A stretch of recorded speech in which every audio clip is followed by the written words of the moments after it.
Okay, this is an annex to Climatic Types, to Chapter 2.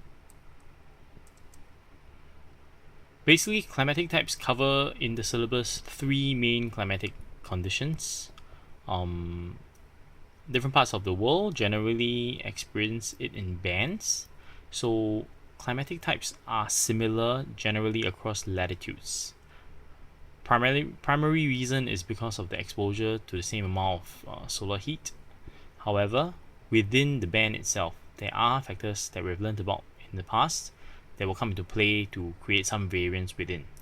Altitude of the land area as well as distance from the sea both will affect the type of climate experienced at the location.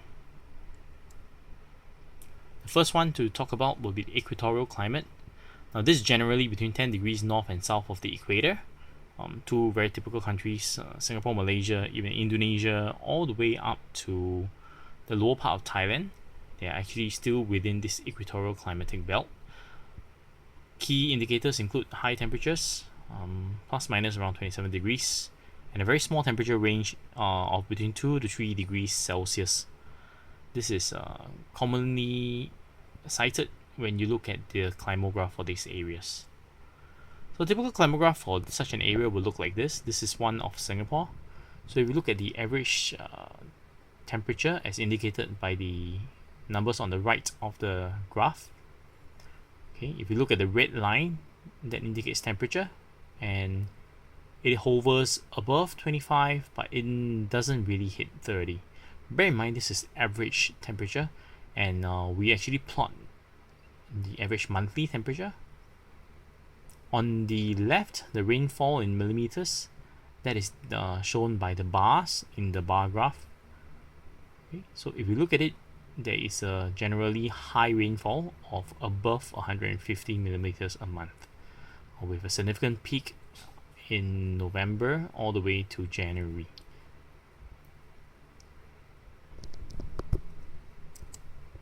Second type of climate, monsoon climate. This is in the band between 5 degrees and 25 degrees north and south of the equator.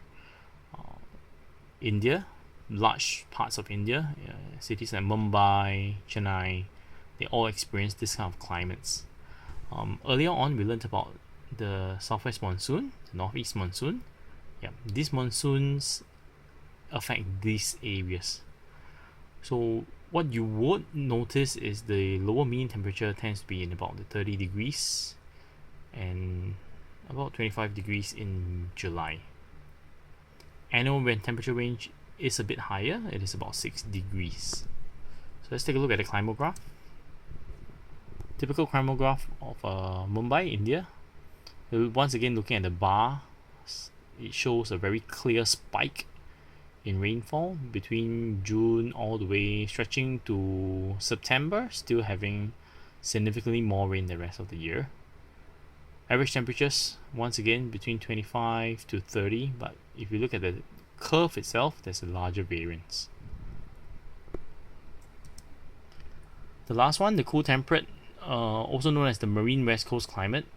This is the band between 45 and 60 degrees north and south of the equator. This is a significant difference from the equatorial climate. In such areas, what you will tend to have is you will start to experience the four seasons: summer, winter, autumn, and spring. So countries or cities rather, like Paris, Vancouver, they experience this cool temperate climate.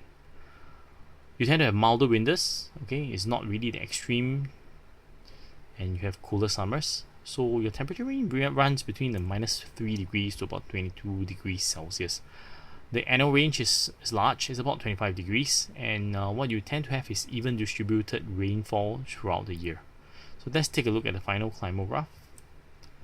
Okay, this is of Paris. If you look at the temperature itself, you can see in summer it spikes, and in winter, which is December, January, okay, all the way to let's say about March, it is still relatively lower. Looking at the rainfall. Rainfall is very consistent. It is low, but consistently low. Still present. Please bear in mind this is consistently low, but present, because ultimately this is not a desert area. The end.